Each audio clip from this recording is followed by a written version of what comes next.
할렐루야. 우리를 은혜의 자리로 불러주신 우리 하나님 아버지를 찬양합니다. 이 시간 우리 예배를 위해서 우리 같이 기도하시겠습니다. 주님을 기쁘시게 드리는 예배가 될 수 있도록 주님을 진정으로 사모하며 갈망하며 아버지 앞에 진실함으로 나아가는 예배가 될 수 있도록 이 시간 함께 예배를 사모하며 임재해 주실 주님을 기대하며 우리 예배를 돕는 모든 손길 위에도 하나님 지혜로 역사해 달라고 우리 같이 시간 통성으로 기도하시겠습니다.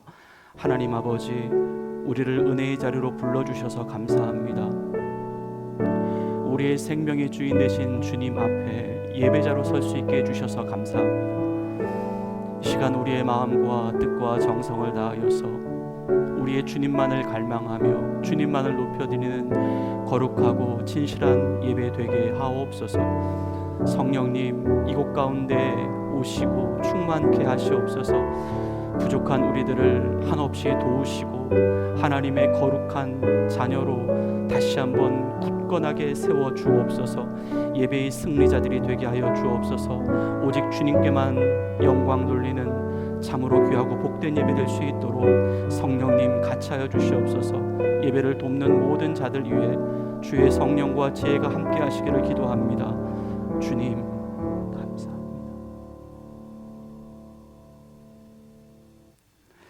다 같이 자리에서 일어나시겠습니다. 하나님은 영원히 우리 하나님이시니 그가 우리를 죽을 때까지 인도하시리로다.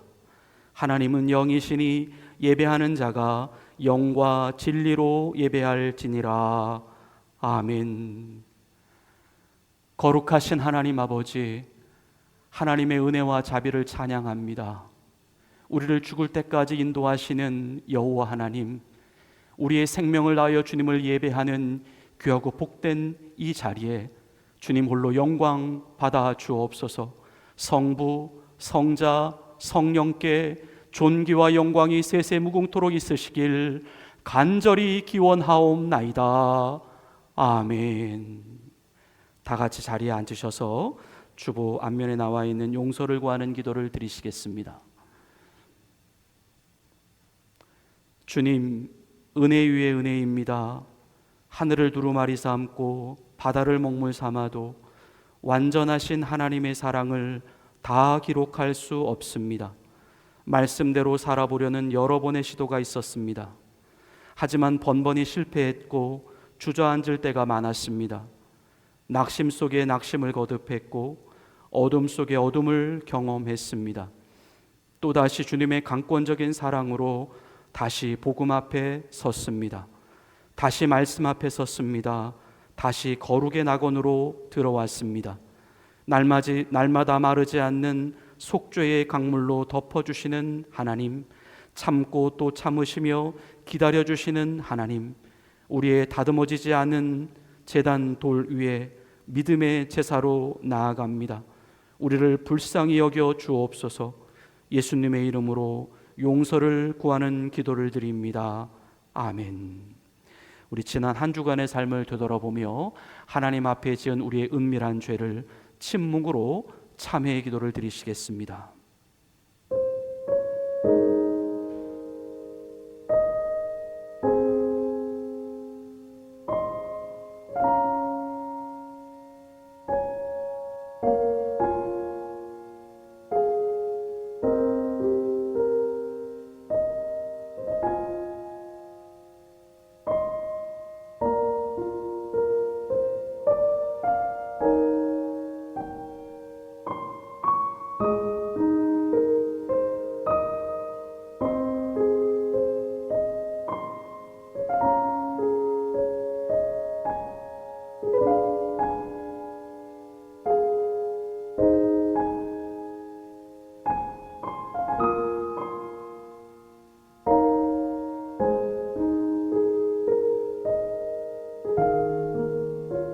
내가 일어나 아버지께 가서 이르기를 아버지, 내가 하늘과 아버지께 죄를 지었사오니 지금부터는 아버지의 아들이라 일컬음을 감당하지 못하겠나이다.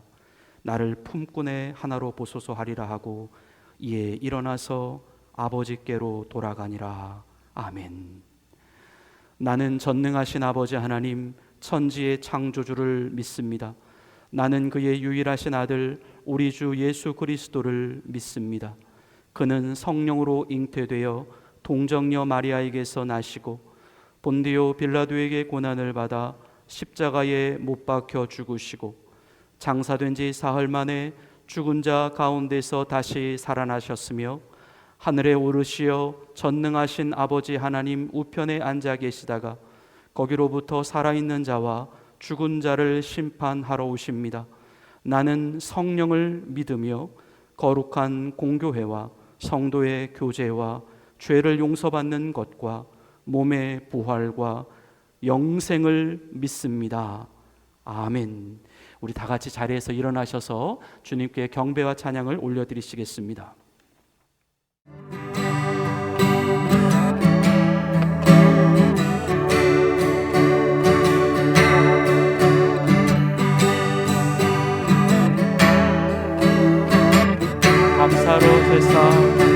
감사로 제사 드리는 자가 하나님을 영화롭게 하나니 그의 길을 옳게 하는 자에게 하나님의 구원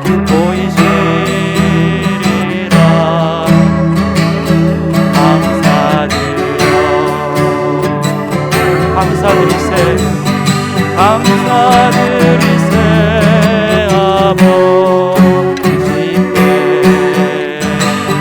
감사로 제사를 찬송드리세 아버지께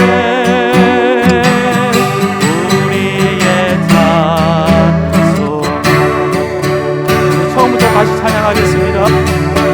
감사로 제사 드리네. 우리 박수 주시면서 찬양하겠습니다. 하나님을 영화롭게 하나니 그의 길을 옳게 하는 자에게 하나님의 구원 보이시리라.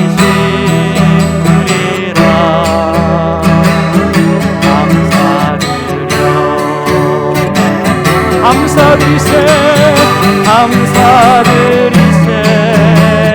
아버지께 감사로 제사를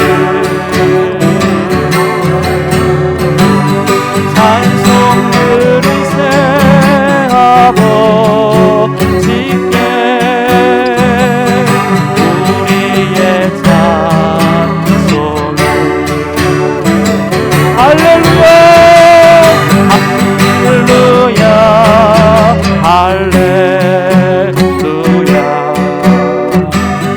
우리의 찬송을 할렐루야 할렐루야 영원토록 찬송을 할렐루야 할렐루야 할렐루야 우리의 찬송을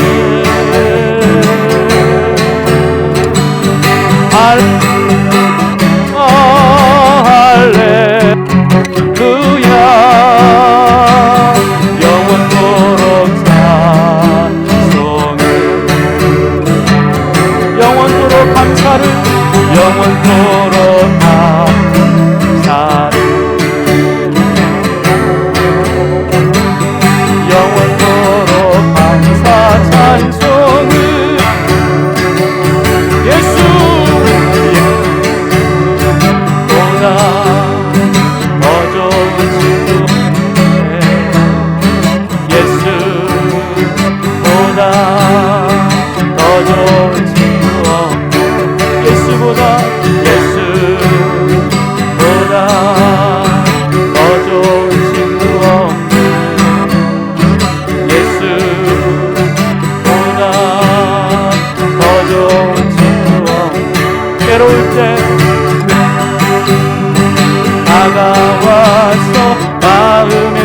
도와주는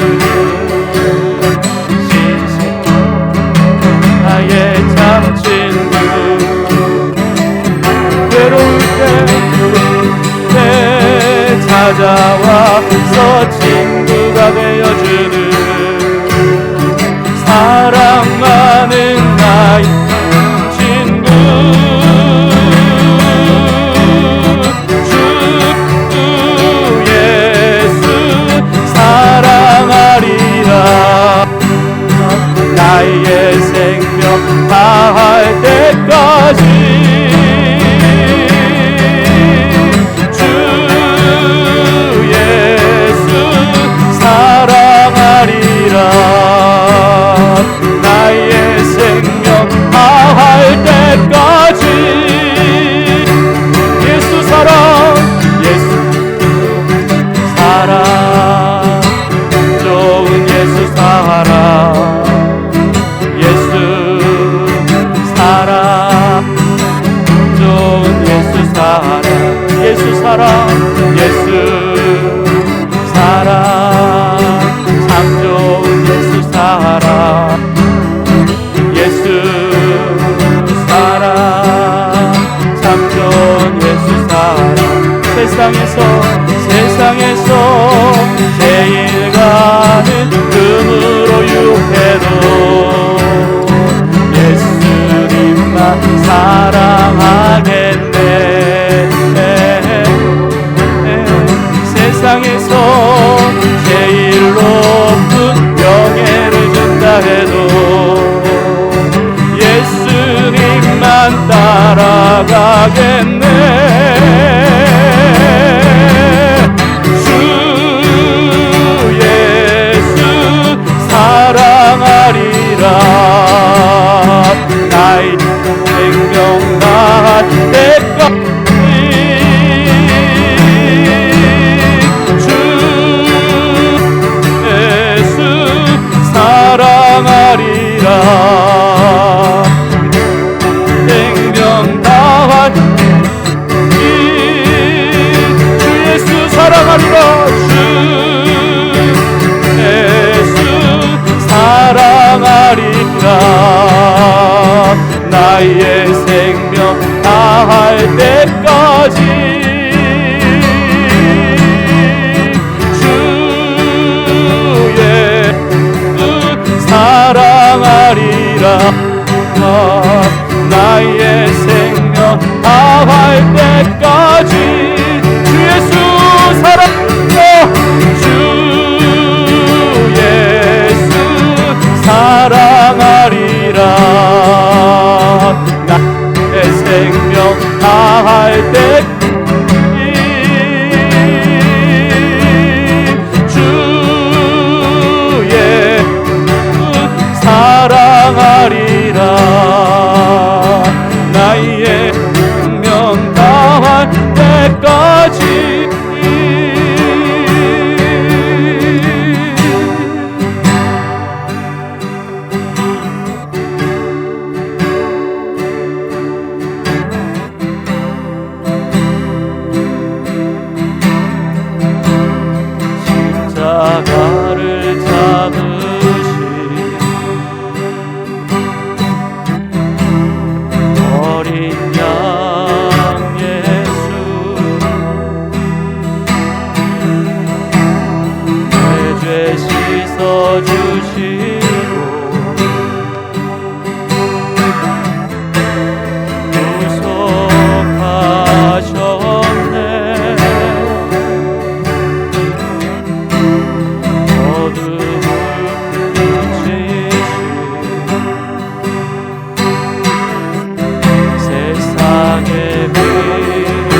하나님의 놀라운 지혜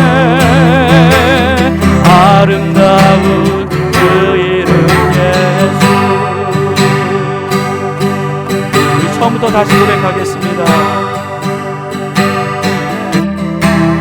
십자가를 잡으신 어린 양 예수 내 죄 씻어주시고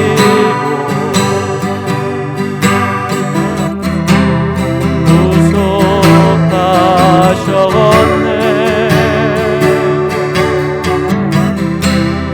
어둠을 빛이신 세상의 빛 예수 영광의 빛 비추사 자유케 하시네.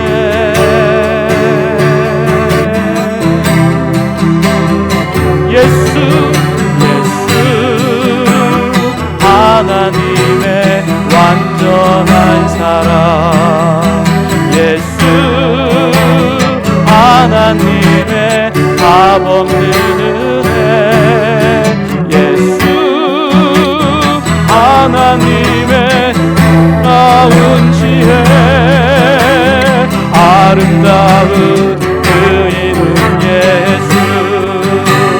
예수 하나님 예수 하나님의 완전한 사랑 예수 하나님의 값 없는 은혜 예수 하나님의 놀라운 지혜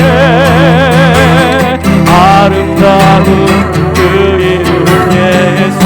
우리 한 번 더 고백할까요? 예수 하나님의 완전한 사랑 예수 하나님의 값 없는 은혜 예수 하나님의 놀라운 지혜 아름다운 그 이름 예수. 주 같은 분 없네 주 같은 분 없네 주께 영광 돌리세 주 같은 분 없네 주 영광 돌리세 주 같은 분 없네 주 같은 분 없네 주께 영광 돌리세 주께 영광 돌리세 주께 영광 돌리세 주께 영광 돌리세 주께 영광 돌리세 주께 영광 돌리세 주께 영광 돌리세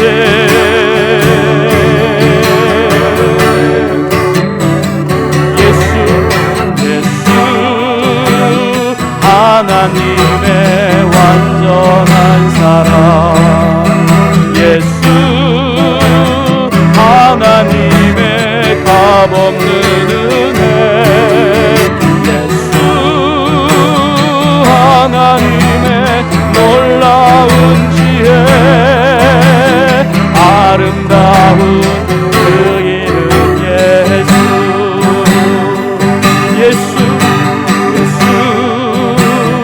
하나님의 완전한 사랑 예수 하나님의 값없는 은혜 예수 하나님의 놀라운 지혜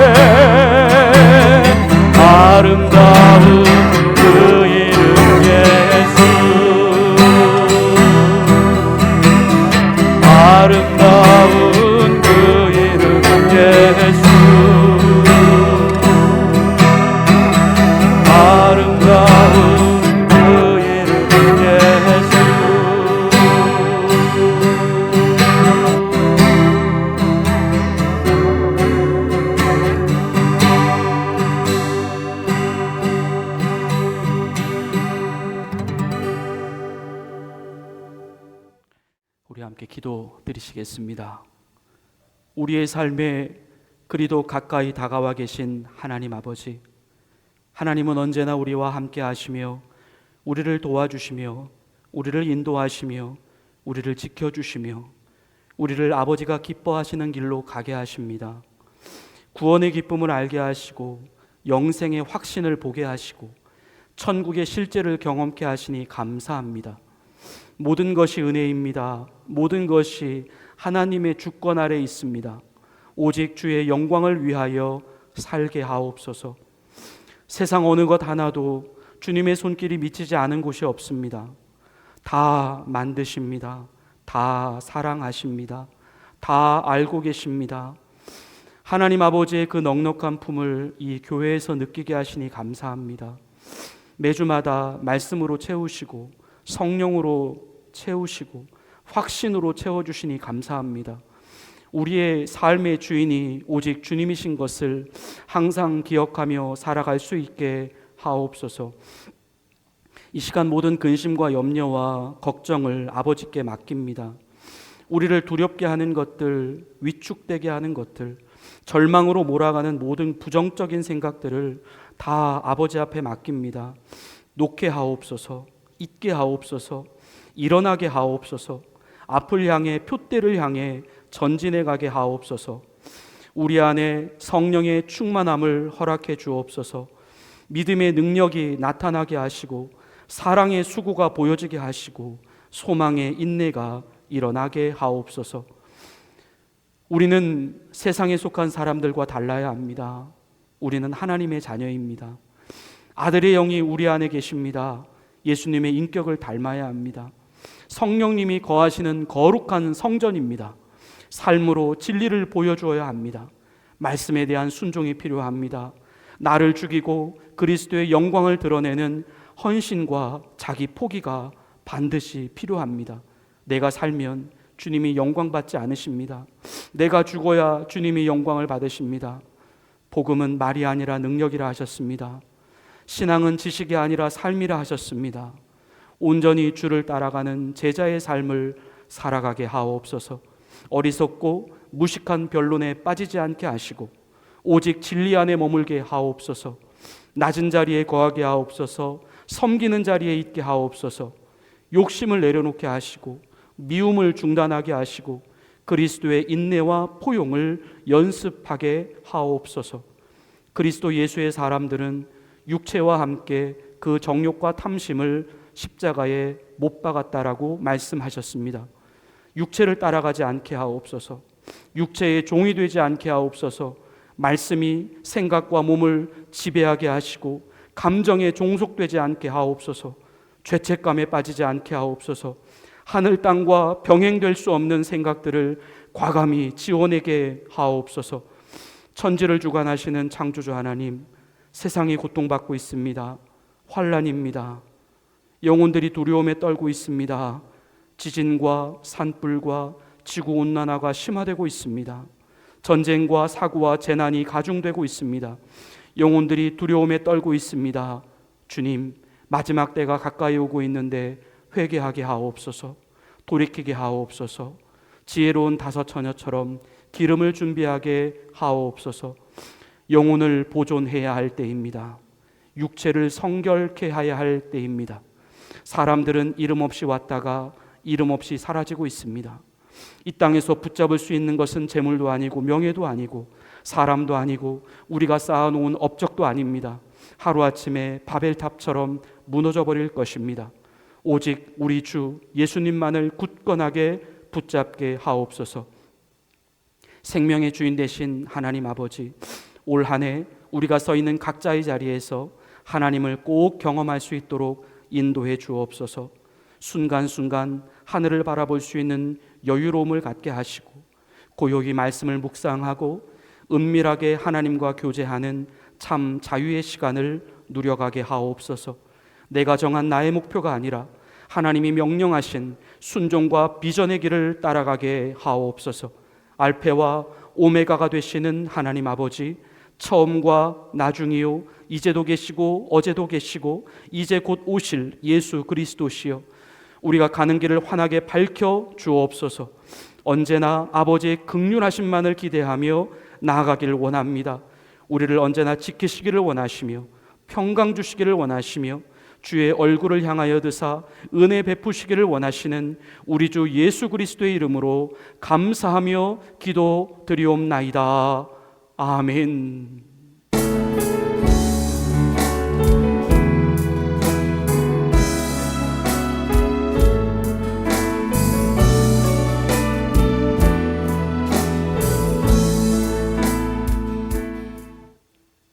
하나님께서 오늘 우리에게 주시는 말씀은 요한복음 2장 1절부터 11절까지의 말씀입니다. 저희가 가지고 있는 성서 신약 성경 144면에 있습니다. 요한복음 2장 1절부터 11절까지의 말씀입니다. 하나님의 말씀을 봉독해 올리겠습니다. 사흘째 되던 날 갈릴리 가나에 혼례가 있어 예수의 어머니도 거기 계시고 예수와 그 제자들도 혼례의 청함을 받았더니 포도주가 떨어진지라 예수의 어머니가 예수에게 이르되 저들에게 포도주가 없다 하니 예수께서 이르시되 여자여 나와 무슨 상관이 있나이까 내 때가 아직 이르지 아니하였나이다. 그의 어머니가 하인들에게 이르되 너희에게 무슨 말씀을 하시든지 그대로 하라 하니라. 거기에 유대인의 정결 예식을 따라 두세 통 드는 돌 항아리 6이 놓였는지라. 예수께서 그들에게 이르시되 항아리에 물을 채우라 하신즉 아귀까지 채우니 이제는 떠서 연회장에게 갖다 주라 하심에 갖다 주었더니 연회장은 물로 된 포도주를 맛보고도 어디서 났는지 알지 못하되 물 떠온 하인들은 알더라. 연회장이 신랑을 불러 말하되 사람마다 먼저 좋은 포도주를 내고 취한 후에 낮은 것을 내거늘 그대는 지금까지 좋은 포도주를 두었도다 하니라.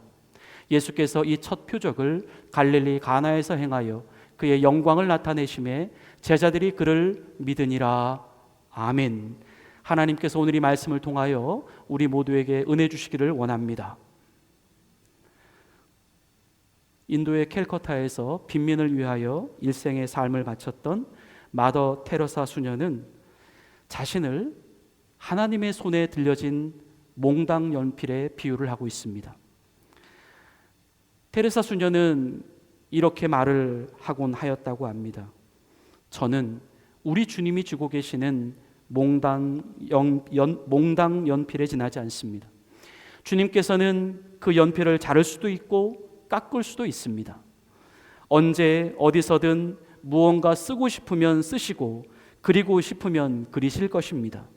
멋진 그림을 보거나 감동적인 글을 읽을 때 우리는 미술 도구나 연필을 칭찬하지 않고 그것을 사용해서 작품을 만든 사람에 대해 감탄합니다. 온갖 영예와 영광이 영원히 우리 하나님과 함께 하시기를 원합니다. 오늘도 우리 사랑하시는 주님께 우리 인생의 모든 주도권을 부분이 아니라 완전히 맡겨드릴 수 있는 우리들 모두가 되시기를 바랍니다. 우리는 그저 주님께 순종할 따름입니다. 주님이 가라 하시면 갈 뿐이고 주님이 오라 하시면 올 뿐입니다. 하라 하시면 하는 것이고 멈추라 하시면 멈추는 것입니다. 우리의 인생을 빚어가시는 분, 이끌어가시는 분은 우리 하나님이십니다. 그분은 우리의 주인이십니다. 그래서 주인이신 하나님은 우리의 순종을 가장 기뻐하십니다. 순종의 원리가 있습니다. 우리 한번 따라서 해보시겠습니다. 순종은 오직 사람이 한다. 순종은 오직 사람이 한다입니다. 우리는 순종이라는 것을 그동안 선택이다 또는 순종은 사람에게 한다 이런 생각을 가지고 있었습니다. 순종이 선택이라고 하는 의미는 순종을 할지 안 할지에 대한 여부를 내 자신이 결정한다라고 하는 뜻입니다. 그런데요, 잘 보시면 이것은 사실 순종이 아니라 말 그대로 선택입니다. 본질적으로 순종과 선택의 개념을 우리는 혼돈하고 있다는 것입니다.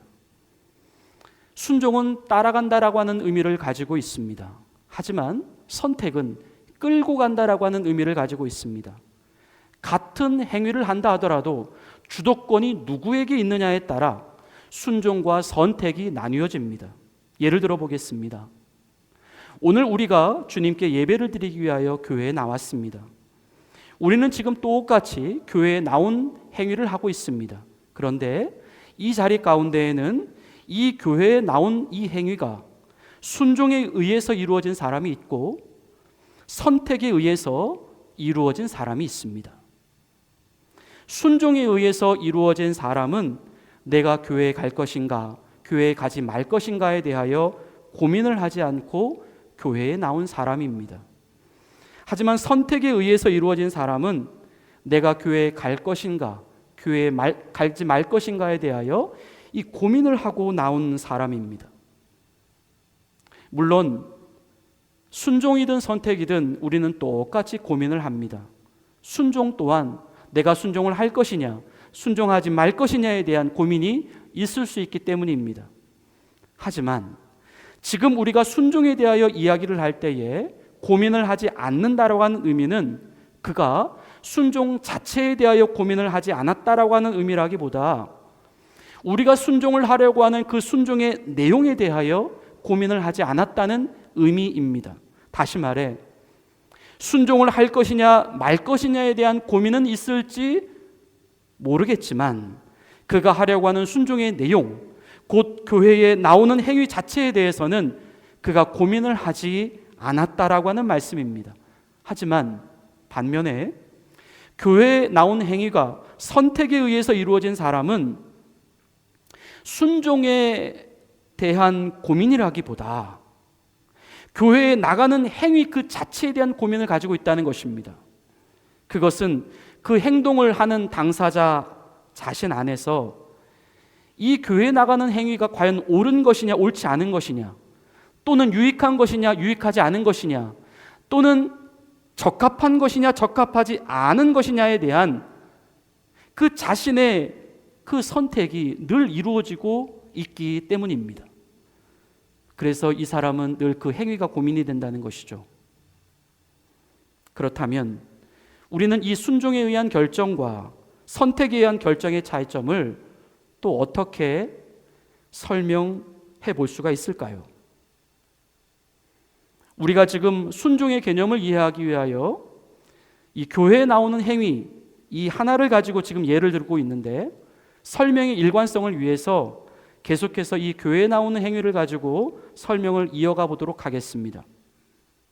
먼저 순종에 의한 결정은 자신이 비록 선택에 의한 결정과 똑같이 교회에 나오지 않았다 하더라도 그 교회에 나와야 한다라고 하는 행위 자체에 대한 당위성이나 명제 자체에 대해서는 변하는 일이 없습니다. 즉, 이 사람 안에는 자신이 수행하려고 하는 그 행위에 대한 옳고 그름 또는 유익과 비유익 또는 적합과 비적합에 대한 가치 판단이 이미 끝나 있습니다. 아니, 그것을 판단할 수 있는 판단권 자체가 자기 자신은 이미 없다라고 생각합니다. 그에게는 오직 그 행위를 자신이 순종했느냐 또는 순종하지 않았느냐에 대한 그 순종의 유무만이 존재할 따름입니다. 하지만 이에 반해 선택에 의한 결정은 그가 비록 순종에 의해 결정한 사람과 똑같이 교회에 나오지 않는 모습을 보였다 하더라도 자신 안에는 그 교회에 나와야 한다라고 하는 그 행위 자체에 대하여 어떤 당위성이나 그 이유들이 계속해서 수시로 변한다는 것이죠. 어떤 때는 당연한 것이 되고 어떤 때는 당연한 것이 아는 것이 됩니다. 어떨 때는 마땅한 것이 되고 어떤 때는 마땅한 것이 아닌 것이 됩니다. 말 그대로 자기 선택에 의하여 이렇게도 될 수 있고 저렇게도 될 수 있다는 말씀입니다. 이 사람 안에는 어쩜 마땅히 그것을 해야만 한다라고 하는 이 당위성 자체가 아예 적용이 안 되는지도 모르겠습니다. 즉, 자신은 당연해서 또는 마땅해서 교회의 나옴과 안 나옴을 결정한다는 의미가 아니라 자신이 필요해서 또는 필요치 않아서 교회의 나옴과 안 나옴을 결정한다라고 하는 뜻입니다. 이것이 순종과 선택의 차이입니다. 우리는 순종의 사람인가요? 아니면 선택의 사람인가요? 다음으로 우리는 순종이라고 하는 것을 생각할 때에 이 순종이라고 하는 것을 사람에게 하는 것이다 라고 하는 생각을 가지고 있습니다. 사람이 사람에게 하는 것이 순종이다.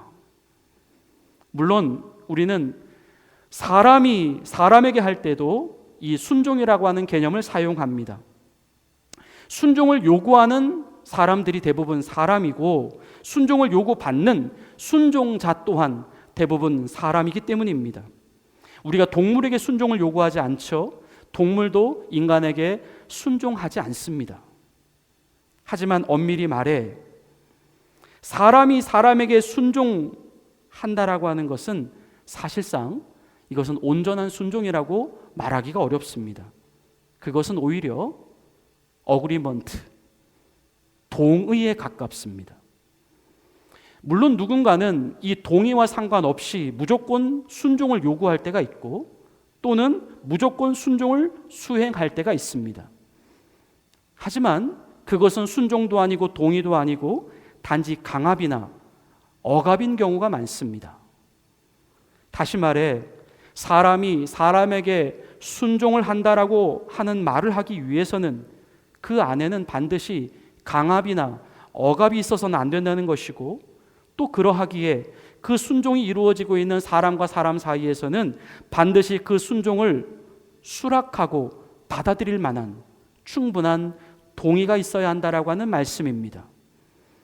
하지만 우리는 과연 이 동의에 의한 순종을 온전한 순종이라고 말할 수 있을까요? 이것은 어차피 자기가 동의를 하고 허락을 주고 행위를 하는 것이므로 그것은 어쩌면 순종이라기보다 계약이라고 말하는 것이 더 맞다라는 것입니다. 바로 내가 무엇을 하나 해주었으니까 반대로 너도 나에게 무엇을 하나 해줘야 한다라고 하는 그 기대감을 갖는다라고 하는 말씀입니다.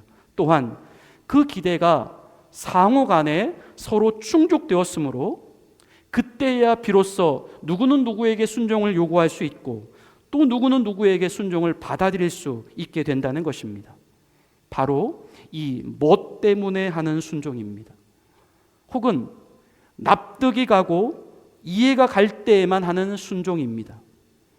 만일 그렇지 않을 경우, 즉 자신이 동의할 수 있는 조건이 충족되지 않았을 때이거나 또는 자신이 납득이 가지 않고 이해가 가지 않을 때에는 그때에는 할 수도 없고 해서도 안 된다라고 생각하는 것이 바로 사람이 사람에게 하는 순종의 개념인 것입니다.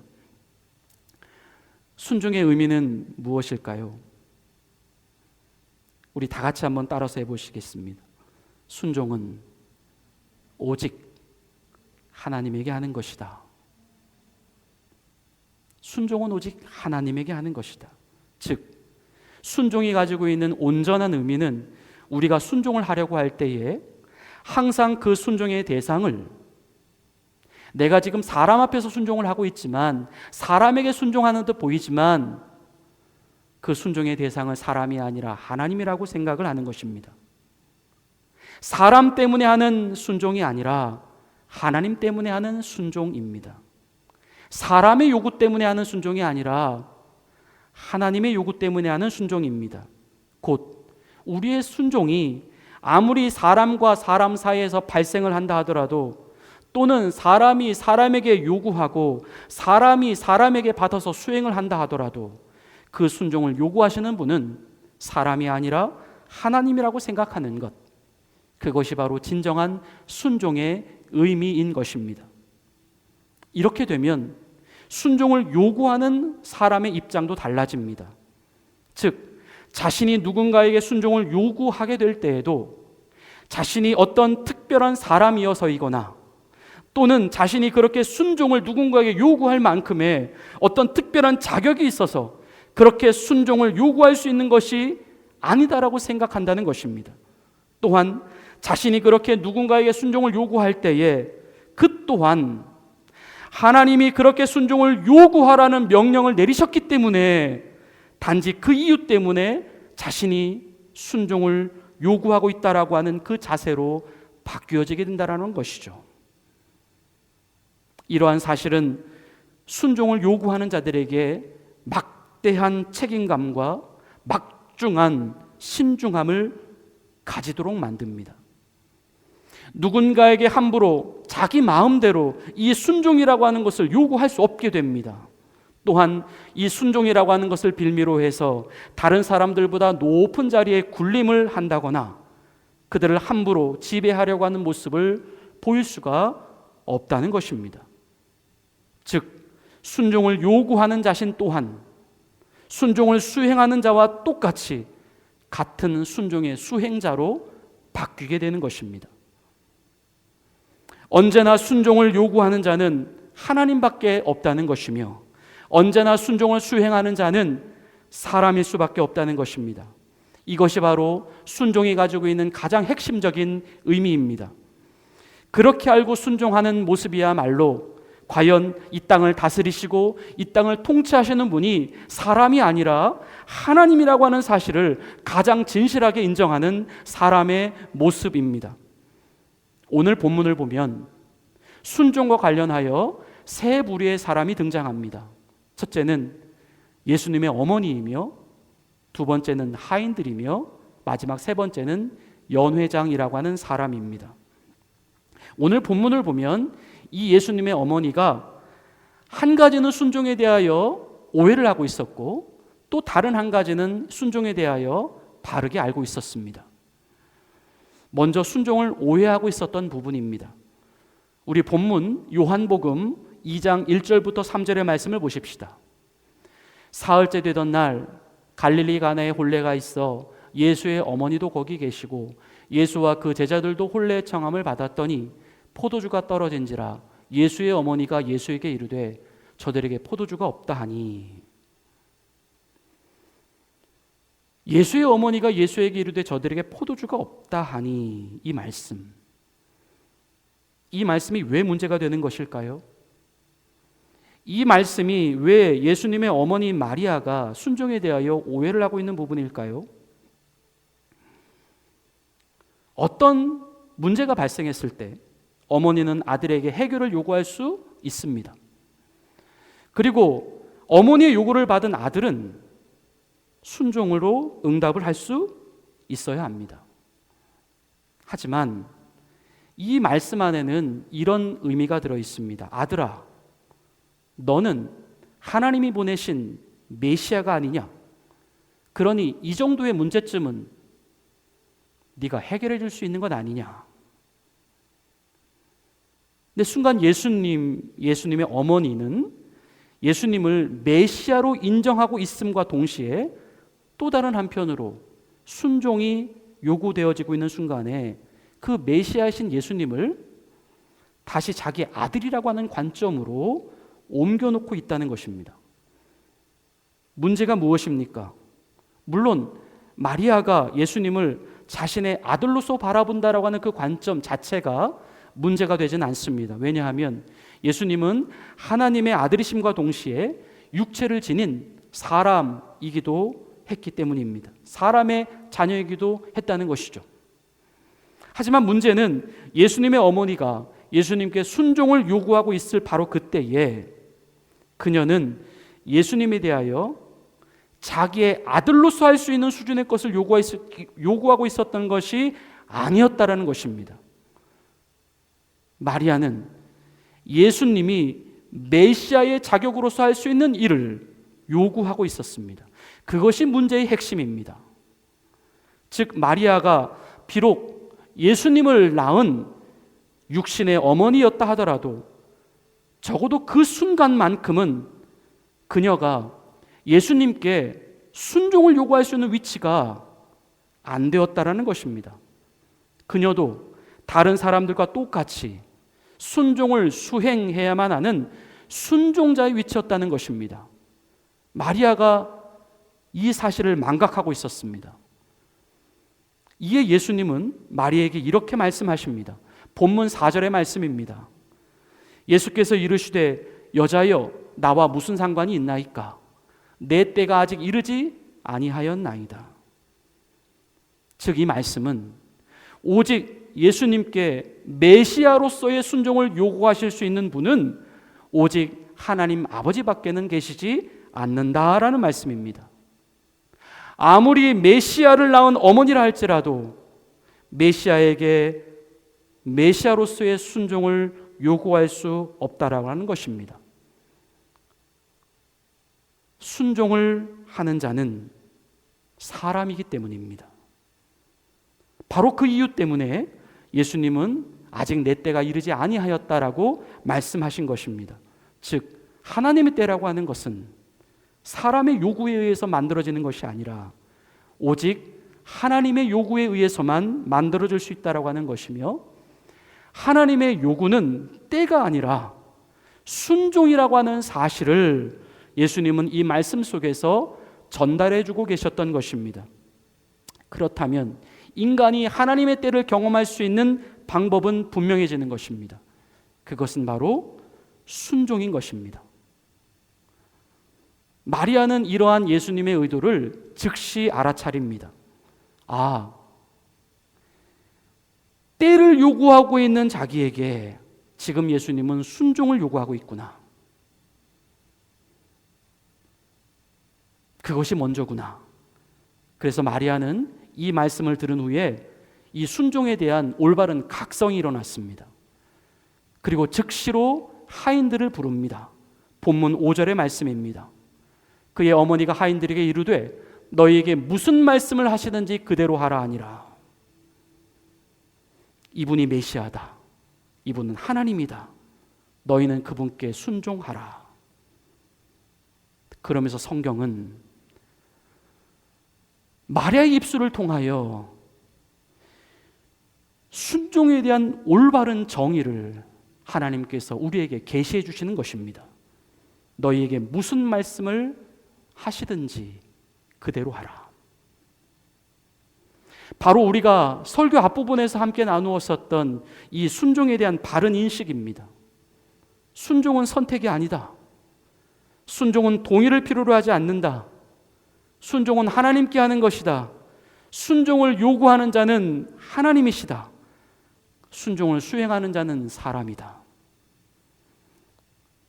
바로 하나님께서 우리에게 무슨 말씀을 하시든지 그대로 하는 것, 그것이 바로 하나님께서 우리에게 말씀하시는 정확한 순종의 정의였던 것입니다. 주님이 사랑하시는 성도 여러분, 우리는 그동안 순종을 어떻게 배워오셨나요? 우리는 그동안 순종을 어떻게 이해해 오셨나요? 순종은 하나님이 사람에게 요구하시는 것이므로 하나님은 우리에게 무슨 말씀이라도 하실 수 있어야 합니다. 또한 순종은 사람이 하는 것이므로 우리는 하나님의 무슨 말씀이라도 들을 수 있어야 합니다. 이것만이 하나님이 기억하시는 바른 순종의 모습입니다. 이 순종의 정의가 우리의 심령 안에 온전히 새겨질 수 있게 되기를 바랍니다. 이제 본문은 자연스럽게 이 두 번째의 사람으로 이동해 갑니다. 바로 예수님 앞으로 달려나온 하인들이었습니다. 본문 6절부터 8절 말씀을 통하여 성경은 이렇게 기록하고 있습니다. 거기에 유대인의 정결 예식을 따라 두세 통 드는 돌 항아리 6이 놓였는지라. 예수께서 그들에게 이르시되 항아리에 물을 채우라 하신즉 아귀까지 채우니 이제는 떠서 연회장에게 갖다 주라 하심에 갖다 주었더니. 우리 말씀을 잘 보십시다. 예수님은 하인들에게 항아리에 물을 채우라고 하는 명령을 내리십니다. 유대인의 정결 예식을 따라 두세 통 드는 돌 항아리 6에 물을 채우라. 당시 유대인의 정결 예식을 위하여 사용되었었던 이 두세 통 드는 돌 항아리의 용량은 대략 최소 77리터에서 또 많게는 115리터의 용량이었다라고 합니다. 77리터에서 115리터나 되는 하나의 돌 항아리 용량. 우리가 얼핏 들어보아도 작은 용량은 아니었을 것이다라고 생각합니다. 우리 그림을 하나 보시겠습니다. 하나가 아니라 6이라고 하는 것이죠. 이 6개의 돌 항아리에 물을 채우라고 말씀하시는 하나님. 하인들이 이 무거운 돌로 된 항아리를 통째로 물 있는 곳으로 들고 가서 물을 담아올 수는 없었을 것입니다. 결국 이 사람이 들 수 있는 작은 용기를 사용해서 그들은 물을 반복적으로 길어다 나르고 길어다 나르고 그렇게 해서 채울 수밖에 없었을 것이다라고 하는 것이죠. 이것을 다 채우려면 그러한 행위는 아마 수도 없이 반복이 되어야만 했을 것입니다. 게다가 지금 이 혼인잔치가 열리고 있는 이 가나라고 하는 지역은 기후적으로 매우 더운 사막 기후입니다. 그래서 물도 대단히 귀했을 것이고, 그래서 사람들이 아무 곳에서나 가서 이 물이라고 하는 것을 길러올 수 없었을 것이다라고 하는 것이죠. 얼마나 많은 땀을 흘려야 했겠습니까? 얼마나 많은 수고를 해야만 했겠습니까? 게다가 예수님은 이 물을 왜 채워야 하는지에 대한 이유조차도 설명해 주지를 않으십니다. 그것은 부탁도 아니고 동의도 아니고 분명 순종이었습니다.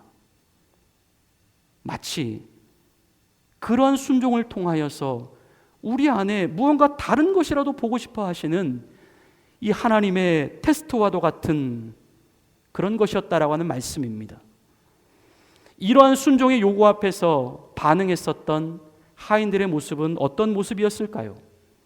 그들은 예수님의 말씀대로 순종을 수행합니다. 물론 그들이 당시에 하인이라고 하는 신분이라고 하는 이유 때문에 우리는 그렇게 했을 것이다 라고 생각을 해볼 수도 있겠습니다만, 아무리 신분 때문이었다라 하더라도 지금 이 본문에 나오고 있는 내용의 의미를 정말 충분히 설명해 주지는 못합니다. 우리 다시 한번 본문 7절의 말씀만 보십시다. 예수께서 그들에게 이르시되 항아리에 물을 채우라 하신즉 아귀까지 채우니. 아귀까지 채웠다. 이 부분이 설명이 안 된다는 것입니다. 그렇게 힘든 일이지 않습니까? 그렇게 납득이 가지 않는 일이지 않습니까? 하지만 그들은 물을 채우는 것도 모자라 그 물을 항아리 아귀까지 채우고 있었다. 아귀까지 채웠다라고 하는 것은 항아리의 끝 입구까지 완전히 찰랑거리게 채웠다라고 하는 의미입니다. 도대체 그들이 무슨 아쉬울 것이 있어서 항아리에 아귀까지 채울 수 있었을까요? 그것은 분명 자기의 신분 때문도 아닌, 또 강압이나 어떤 억압 때문도 아닌, 충분한 동의나 조건 때문도 아닌 순종이었다는 것입니다. 이 하인들의 순종은 이것으로 끝나지 않습니다. 바로 이어서 그 자신들이 채우게 되었었던 그 물을 떠서 이제 연회장에게 가져다 주라고 하시는 예수님의 요구 또한 그들은 여전히 순종으로 반응합니다. 순종의 일시성 또는 일회성이 아니라 순종의 연속성, 순종의 지속성입니다. 그런데 이 부분 또한 우리는 눈여겨보아야 합니다. 그것은 그들이 아무리 하인들이었다 하더라도 지금 자기들이 연회장에게 떠서 가져다 주고 있는 것이, 이 잔에 들어있는 것이 포도주가 아니라 물이라고 하는 사실을 그들이 모를 일은 없습니다. 또한 지금 자신들이 건네준 그 물을 받아든 연회장이 지금 하인들에게 받고 있는 그 잔 안에 포도주가 있을 것이다라고 기대할 것이라고 하는 것을 그들이 모를 일은 전혀 없었다라고 하는 것입니다. 그래서 이 명령을 수행하기 전에 혹 어떤 하인들이었다라고 한다면 예수님께 이렇게도 질문해 볼 수 있었다라고 하는 것이죠. 예수님, 도대체 이 물 왜 갖다 주라고 하는 겁니까? 저들이 지금 필요로 하는 건 물이 아니라 포도주입니다. 왜 물을 갖다 주라고 하는 겁니까? 도대체 이유를 설명해 주십시오. 제가요, 이 이유를 알기 전까지는 결코 이 잔을 떠서 연회장에게 가져다 줄 수는 없습니다.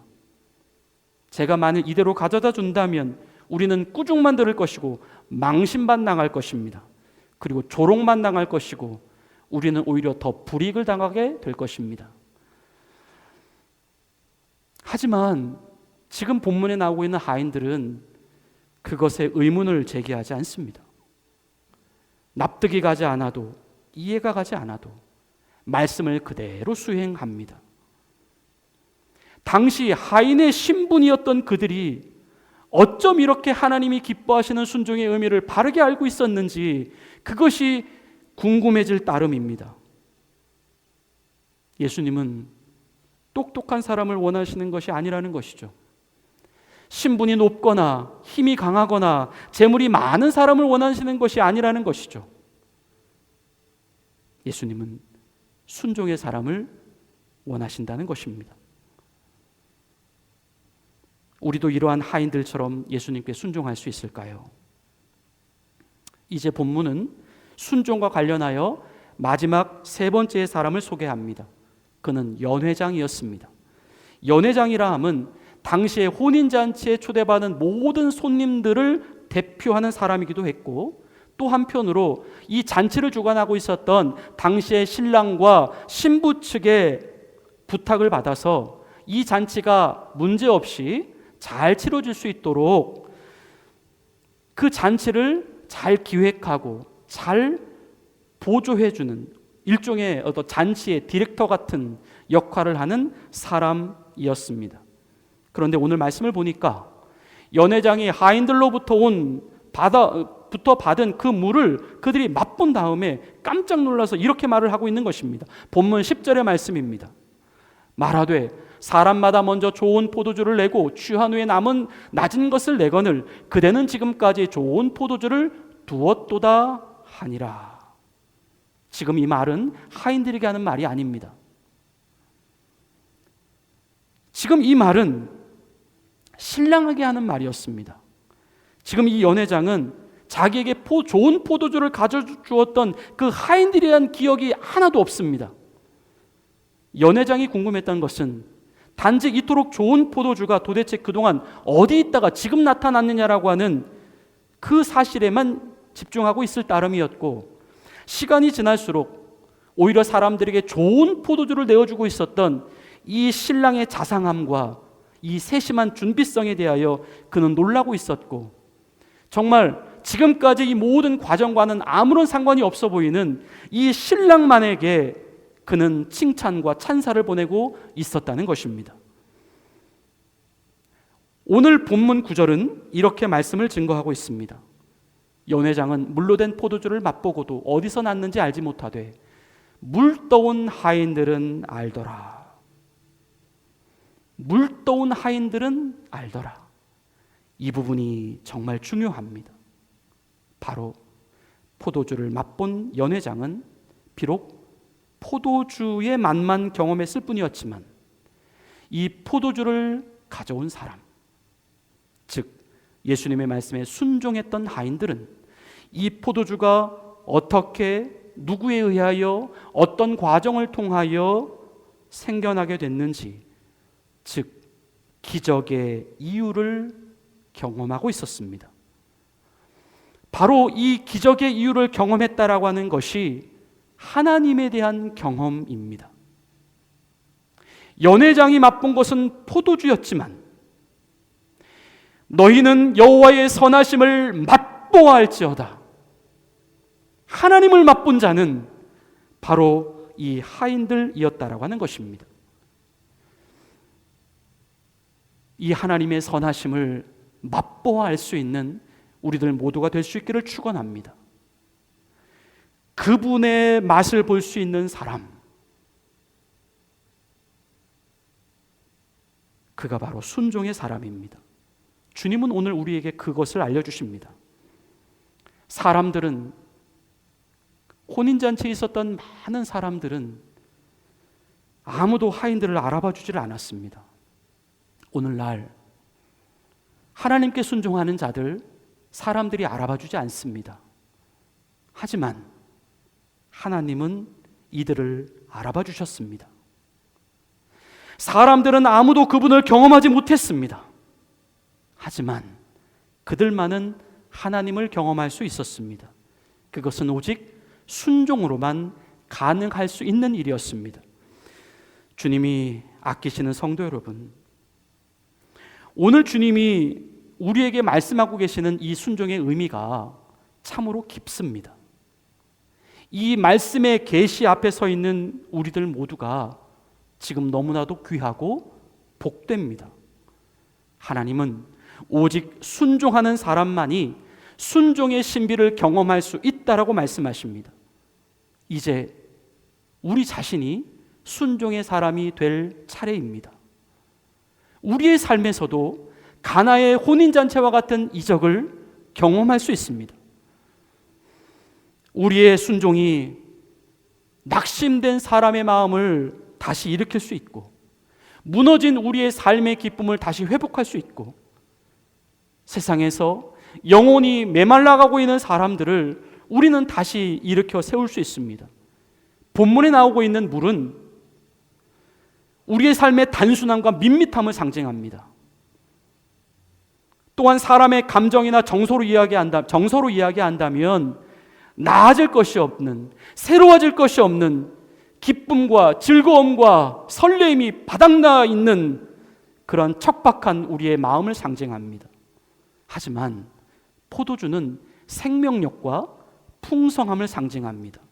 기쁨과 감사함과 즐거움이 날마다 샘솟는 희락의 상태를 상징합니다. 밋밋한 우리의 삶에 순종이 첨가되자 그 삶은 생명력이 넘치는 활력이 샘솟는 이 포도주로 변화될 것이라고 하는 주님의 약속. 하나님께서 순종의 삶을 통하여 우리의 삶을 물이 아니라 포도주로 만들어 주실 것입니다. 이 하나님을 맛보아하는 순종의 사람들이 될 수 있기를 축원합니다. 말씀을 정리합니다. 순종은 사람이 아니라 하나님에게 하는 것이다. 또한 그 순종의 수행은 하나님이 아니라 사람이 하는 것이다.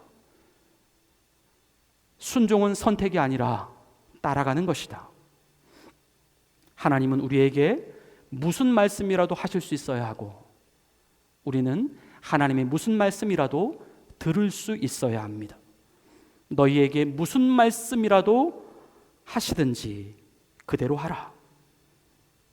하인들에게 순종의 메시지를 전달했던 마리아, 물을 채우되 아귀까지 채웠던 하인들, 그들이 보여준 모습은 순종이었습니다. 하나님은 순종하는 자들을 찾으십니다. 순종을 통해서 역사하십니다. 순종을 경험하는 자, 하나님을 경험하게 될 것입니다. 순종을 행하는 자, 순종의 비밀을 알게 될 것입니다. 순종을 통해 역사하시는 하나님의 방법, 그것이 하나님께서 자신의 나라 안에 자신의 사람들을 동참시켜 주시는 그분만의 매우 특별한 방법입니다.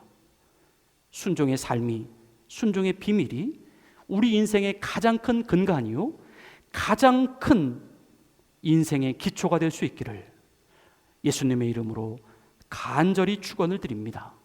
우리 이제 오늘 주신 말씀을 생각하시며 다 함께 응답의 찬양, 찬송가 449장 예수 따라가며 우리 함께 부르시고 결단의 기도로 나아가시겠습니다.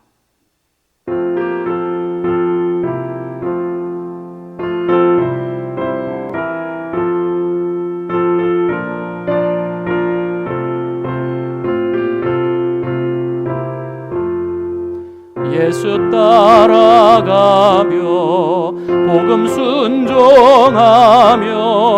우리 행할 길 완하겠네. 주를 의지하며 순종하는 자를 주가 늘 함께 하시리라. 의지하고 순종하는 길은 예수 안에 즐겁고 복된 길이로다.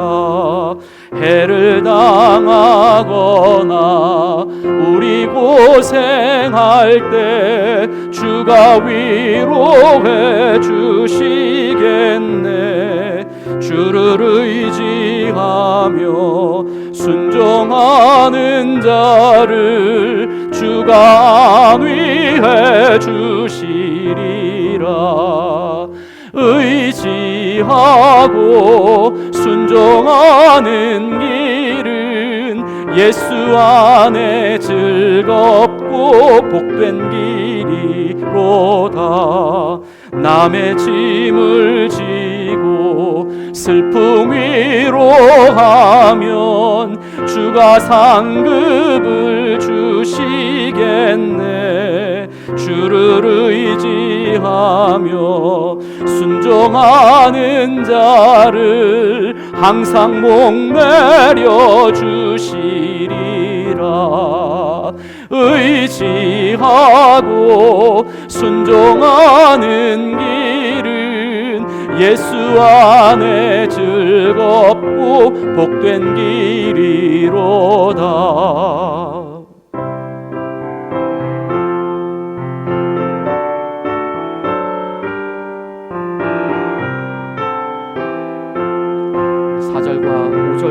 이어서 찬양합니다.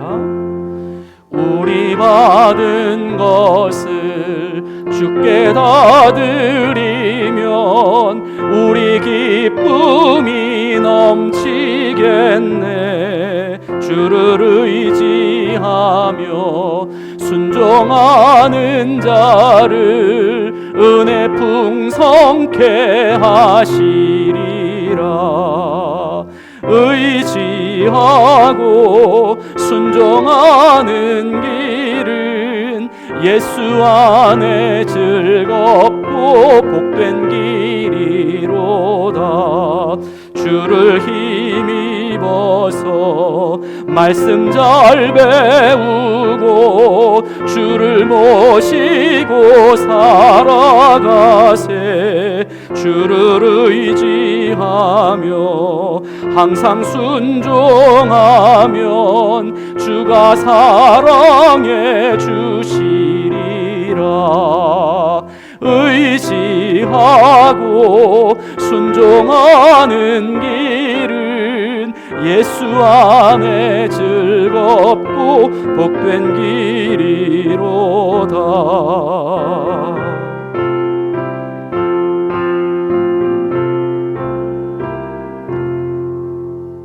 우리 이제 다 함께 오늘 주신 말씀을 기억하면서 우리 각자 결단의 기도를 드리십시다. 하나님 아버지, 하나님은 하나님이십니다. 우리는 사람입니다. 하나님의 명령을 순종하는 우리들이 되게 하옵소서. 하나님의 신비한 역사는 오직 순종하는 자들에게만 보여질 줄로 믿습니다. 하나님의 기적은 오직 순종하는 자들에게만 나타나게 될 줄로 믿습니다. 하나님, 올 한 해 하나님을 꼭 경험하고 싶습니다. 진정 하나님을 경험하는 자로 살고 싶습니다. 이제 나의 선택으로 살아가지 않게 하시고 순종으로 살아갈 수 있도록 인도해 주옵소서. 우리 다 같이 소리내서 주의 이름을 부르며 통성으로 간절히 기도하시겠습니다. 하나님 아버지, 우리를 살리십니다. 말씀으로 우리를 살리십니다. 말씀으로 우리를 먹이십니다. 아버지 하나님, 정말 하나님의 기적과 같은 놀라운 하나님의 그 능력을 경험하는 올 한 해가 될 수 있도록 역사하여 주시옵소서. 아버지 하나님, 순종이 아니면 비밀을 알 수 없습니다. 하나님의 역사를 경험할 수 없습니다. 아버지 하나님, 믿음이 필요합니다. 이제 믿음으로 순종의 아버지 영역까지 나아갈 수 있는 우리의 삶이 되어줄 수 있도록 인도하여 주시옵소서.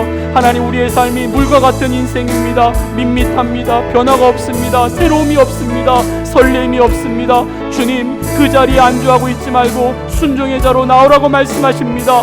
주님, 올 한 해 순종의 삶을 살아갈 수 있도록 역사하여 주시옵소서. 이제 나의 인생을 내가 주도하고 내가 이끌어가는 삶이 아니라 철저히 말씀에 의지하여 말씀을 따라 순종하며 나아갈 수 있는 순종의 인생이 되어줄 수 있도록 역사하여 주시옵소서. 하나님, 올 한해 하나님을 꼭 경험하고 싶습니다. 진짜로 경험하고 싶습니다. 이제 지식으로만 알고 있는 하나님에 대한 경험이 아니라 우리의 삶으로 만나지고 경험되어지고 진정 하나님을 맛보할 수 있는 우리의 삶이, 우리의 인생이 되길 원합니다. 성령님, 우리가 순종의 사람이 될 수 있도록 도와주시옵소서. 아버지, 우리 안에 잘못된 모든 오해들은 사라질 수 있도록 도와주시고, 하나님은 우리에게 무슨 말씀이라도 하실 수 있어야 하고, 하나님, 우리는 무슨 말씀이라도 들을 수 있어야 한다라고 하는 순종의 바른 정의 가운데 살아갈 수 있도록 주님 역사하여 주시옵소서. 하나님, 우리 포도주로 바꾼 것처럼 이제 말씀을 통하여 우리 자신이 바뀌기를 원합니다. 순종의 사람으로 바뀌기를 원합니다. 성령님, 그동안에 우리의 아버지 하나님 그 모든 물과 같은 인생을 청산하기를 원합니다. 이제 주님과 함께 아버지 물을 아기까지 채울 수 있는 그 하인들과 같은 순종의 삶이 아버지 진정으로 펼쳐질 수 있도록 도와주시옵소서. 하나님, 이제 하나님을 지식으로만 알는 것이 아니라 아버지 귀로만 듣는 것이 아니라 이제 눈으로 볼 수 있는 올 한 해가 될 수 있도록 주님 역사해 주시기를 기도합니다. 아버지 하나님 감사합니다. 하나님 아버지, 오늘도 순종의 자리에 있게 하시고 순종의 말씀을 듣게 하시니 감사합니다. 하나님이 찾으시는 사람, 하나님이 기뻐하시는 사람, 순종의 사람입니다. 내가 되게 하옵소서. 나부터 순종의 사람이 되게 하옵소서. 순종이 기적입니다. 순종이 하나님의 영광을 보게 될 것입니다. 주님, 오늘 말씀을 기억하고 순종의 인생으로 살아갈 수 있도록 도와주시옵소서. 진정 순종 안에서 인생의 참 자유와 기쁨을 누려가며 많은 사람들을 살려낼 수 있는 능력의 주의 자녀가 되게 하옵소서. 예수님의 이름으로 감사하며 기도 올리옵나이다. 아멘. 우리 이제 봉헌송 주님께 드리시며 준비하신 예물 하나님께 정성껏 올려드리시겠습니다.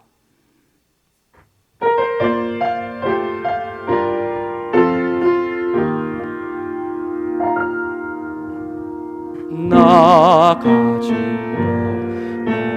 작은 두랩도 너무 작아서 부끄러웠지만 내 전부 하나님께 드릴 때 가장 크게 받으사 칭찬하시니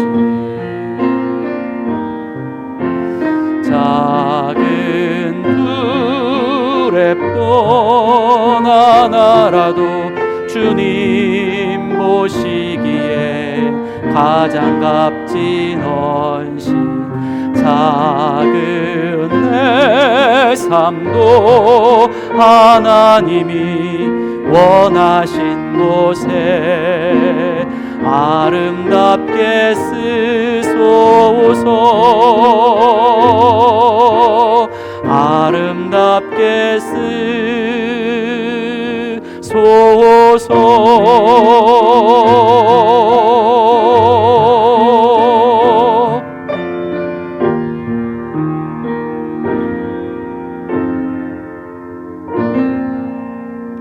서로에게 축복하며 인사하시겠습니다.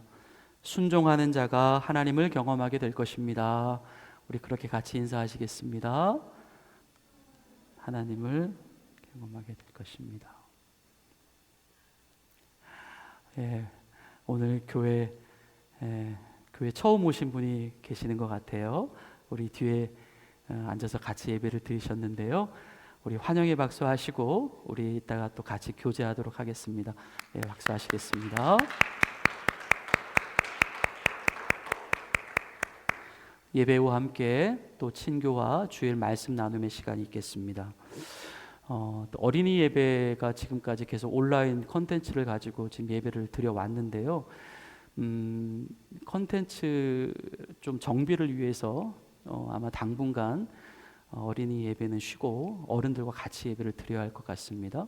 또 혹시 또 사이에 또 어떤 변화가 있으면 또 다시 말씀을 드려서 또 어린이 예배도 또 잘 진행될 수 있도록 우리 같이 고민해 보겠습니다.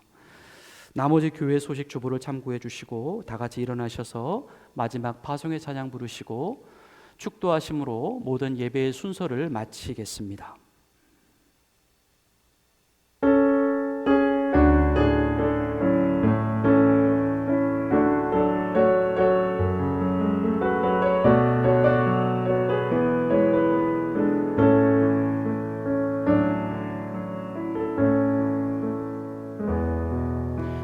내게 허락하신 시련을 통해 나의 믿음 더욱 강하게 자라나고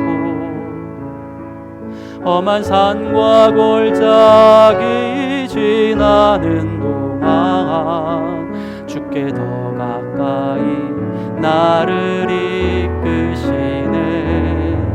내가 걷는 어렵고 힘겨워도 내 주님보다 크지 않네. 내 앞에 바다가 갈라지지 않으면 주가 나로 바다 위 걷게 하리. 나는 믿네. 주의 능력으로 내 삶 대롭게 되리. 나는 믿네. 주의 능력으로 담대히 나가리라. 주와 함께 싸워 승리하리라. 날마다 믿음으로 나 살아가리. 나는 믿네. 주의 능력으로 내 삶 새롭게 되리.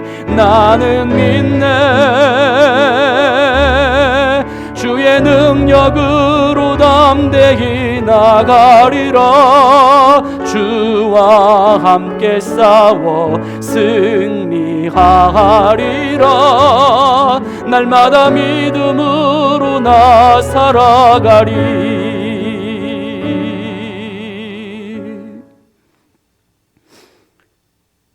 주님, 이제 세상으로 가라 하시니 순종하겠습니다. 이제 우리 앞에 펼쳐진 모든 삶의 무대는 하나님을 경험하는 무대입니다. 순종이 없다면 하나님을 맛볼 수 없습니다.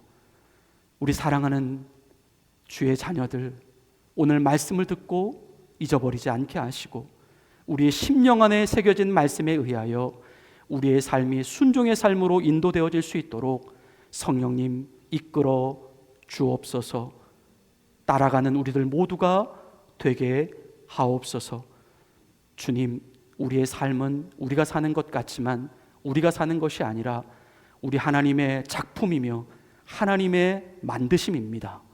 의심하지 않게 하시고 걱정하지 않게 하시고 모든 염려와 걱정을 다 주님께 맡기게 하시고 환난 가운데에서도 환난을 뚫고 지나가게 하시는 하나님의 놀라운 손길이 우리 인생 가운데 있을진데 염려하지 말고 두려워하지 말고 담대히 우리 인생의 파도를 뚫고 나아갈 수 있는 믿음의 용기를 허락하여 주옵소서.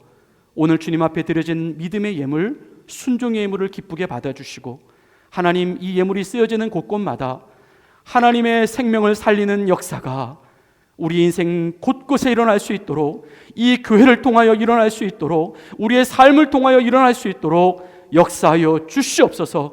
이제는 우리 구주 예수 그리스도의 은혜와 하나님 아버지의 극진하신 사랑하심과 성령님의 감동, 감화, 교통, 보호, 인도하여 주심이 이제 하나님께서 우리에게 무슨 말씀이라도 하실 수 있고 그 말씀을 무슨 말씀이라도 들을 수 있기를 다짐하는 주의 사랑하는 자녀들 머리 위에 이제로부터 영원토록 함께 계시기를 간절히 축원하옵나이다. 아멘.